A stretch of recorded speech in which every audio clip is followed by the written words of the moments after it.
Hi, everyone. I'm Vladimir Duthiers. And I'm Elaine Quijano. We are continuing to monitor this situation taking place now in Belgium, a terror raid taking place at this hour.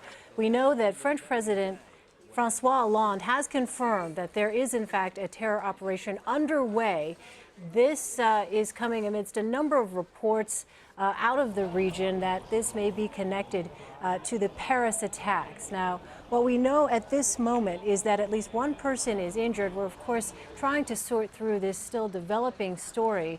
And at this point, we have been talking to a number of our reporters, both in Brussels and elsewhere, about what is taking place. Elaine Cobb is joining us on the phone. She's our reporter based in Paris. Elaine, thanks for joining us again. We've been talking about this all morning long. What are you hearing now?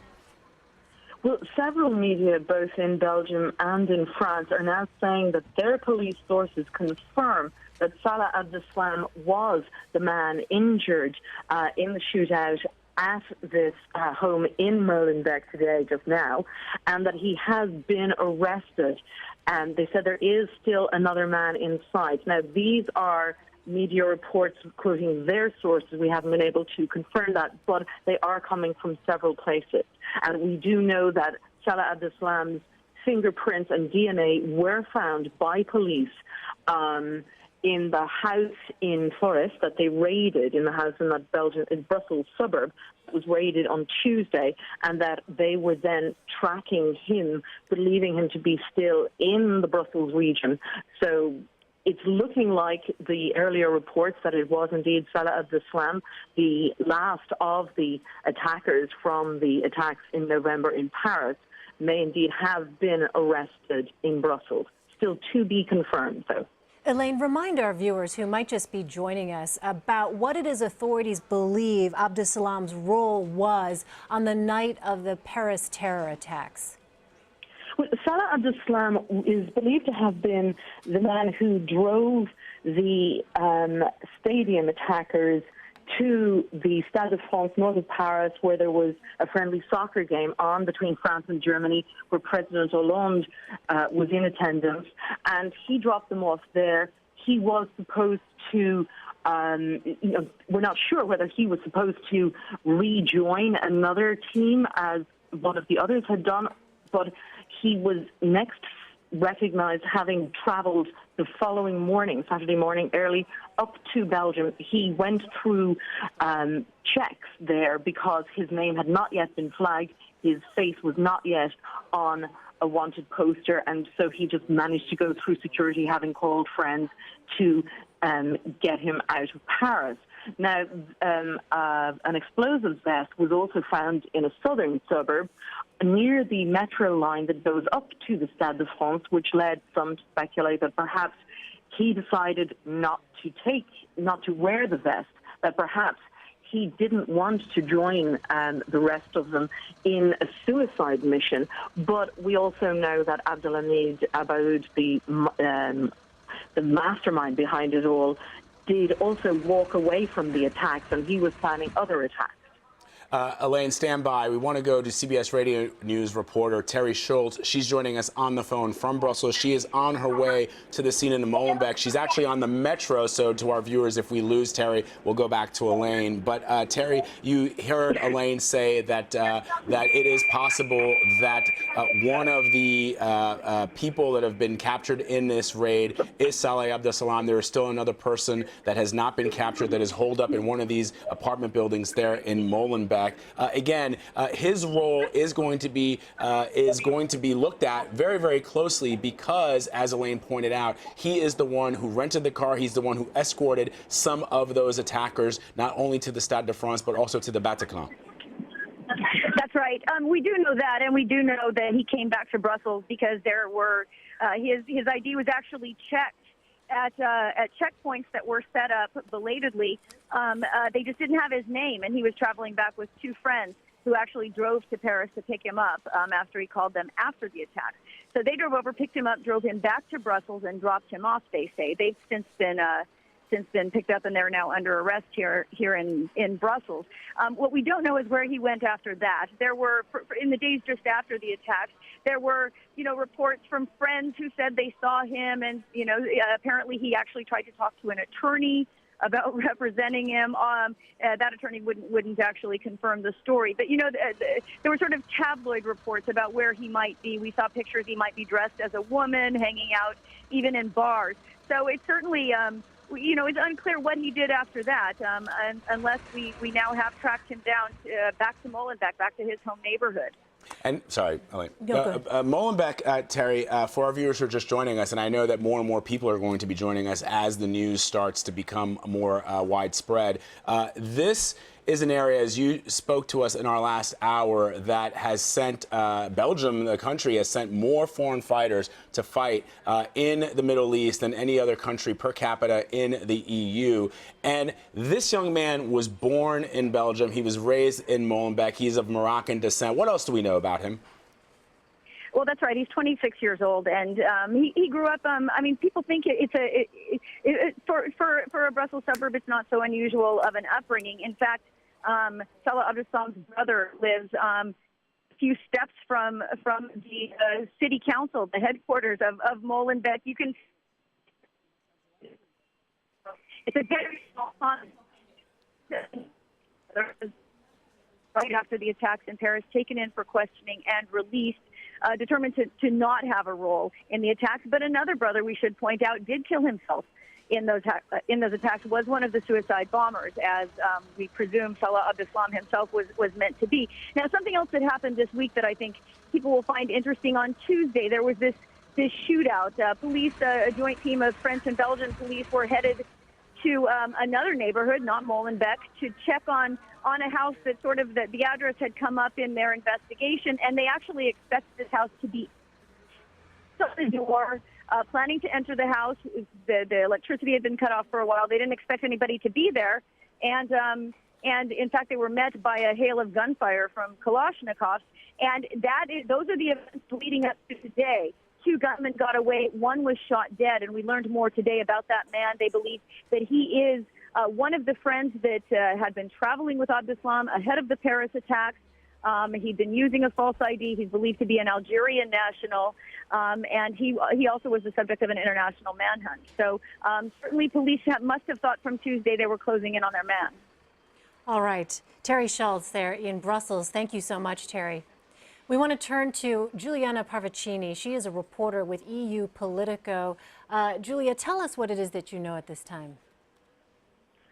Hi, Vlad. Hi, Elaine. At the moment, we have put out a story about how probably he has been captured. We had 2 sources, one from the intelligence community and the other from the Belgian government, confirming this to us. I would say we're still not 100% sure that he has been captured, but if he is, he's said to be wounded and not in critical conditions, but still it's not just a bruise.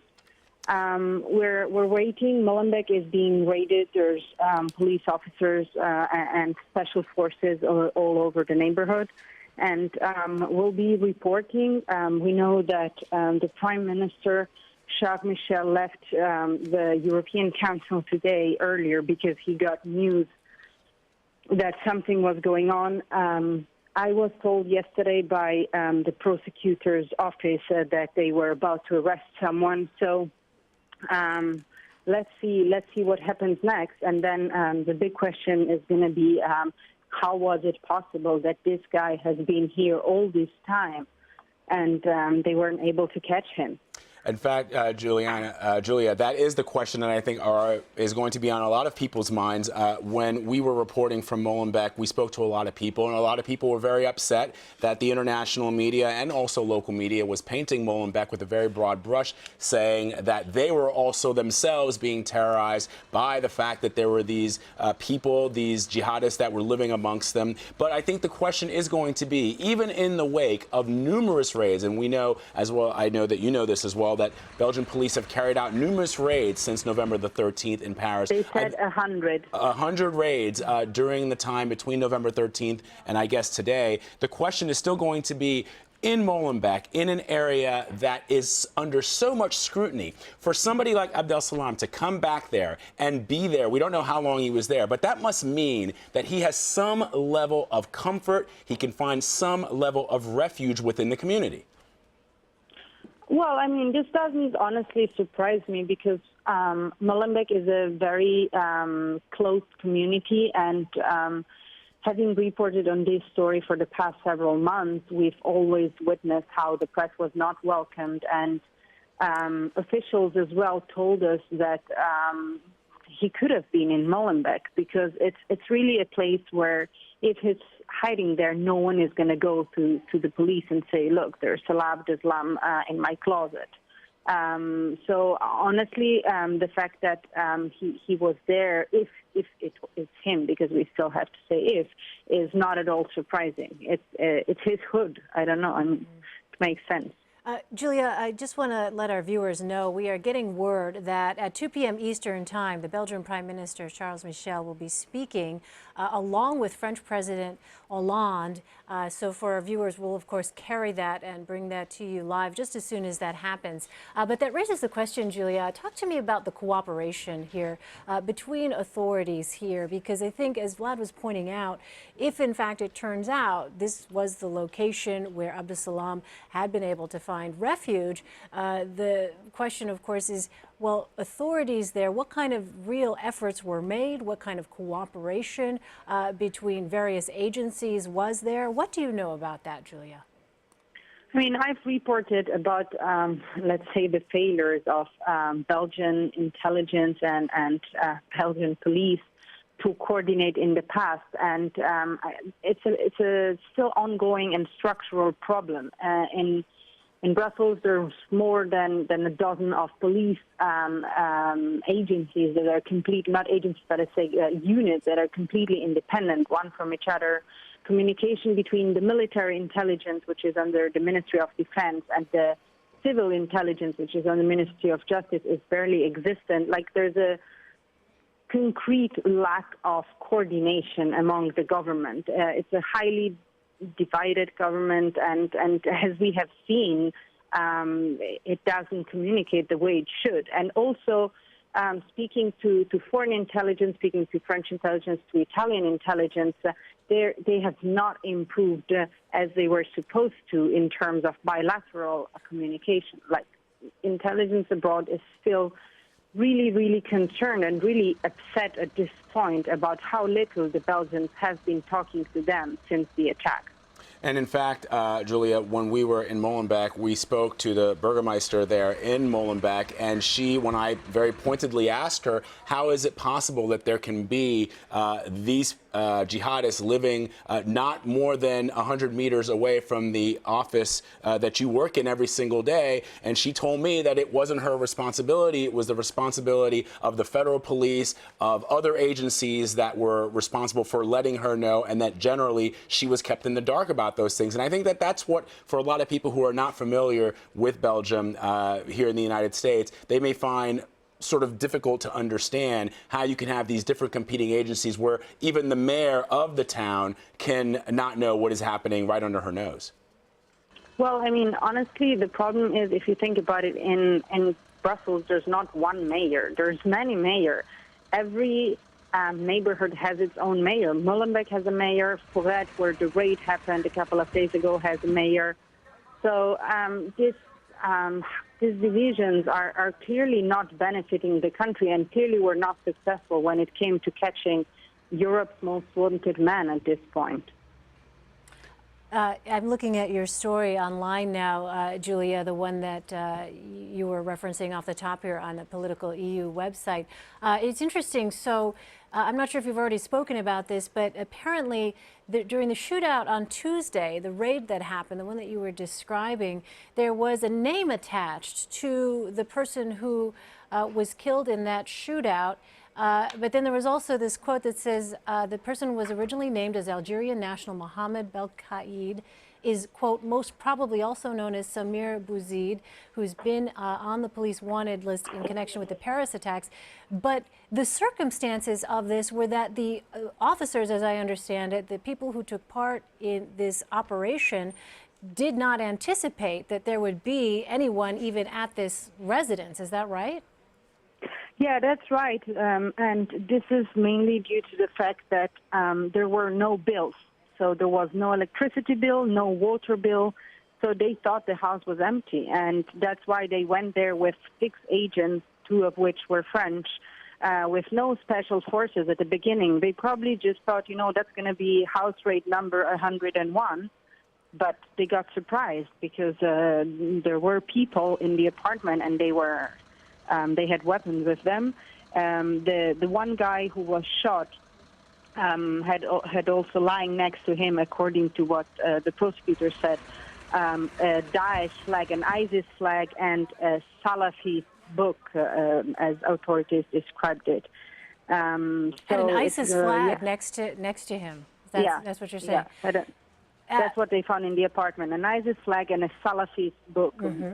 It's unclear to me what they mean by Salafist book, but I guess sort of book preaching the Salafist doctrine. Mm-hmm. And Julia, the question, and I know you've been reporting on this ever since those horrific attacks on November the 13th.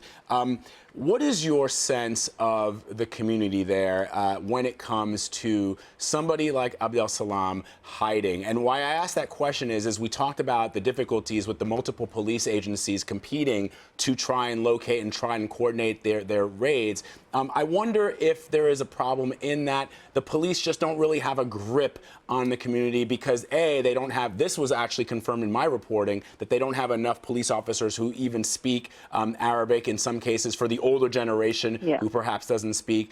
It just says a lot to me that the community would be willing to harbor this fugitive. Well, I mean, as you correctly said, there was actually not a single officer who could speak Arabic in the Brussels police, which is a huge problem, as you may imagine. But apart from this, one quote that really broke my mind when I heard it back after the attacks comes from the spokesperson of the federal police, who told me, you know, we're raiding houses. This means everything else has failed. Integration policies have failed, school policies have failed, everything has failed. Because if we had to reach this point, clearly there's no way our community could interact with the let's say, prevalently Muslim community.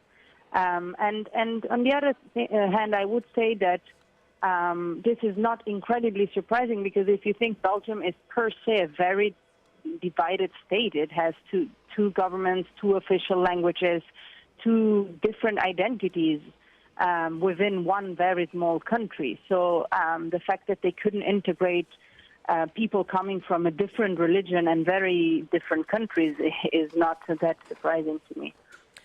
Julia, I want to go back to this notion of intelligence agencies' cooperation or lack of cooperation, because you said that really the communication between authorities had not improved in the wake of the Paris attacks, even though clearly there was a failure on the part of the intelligence authorities.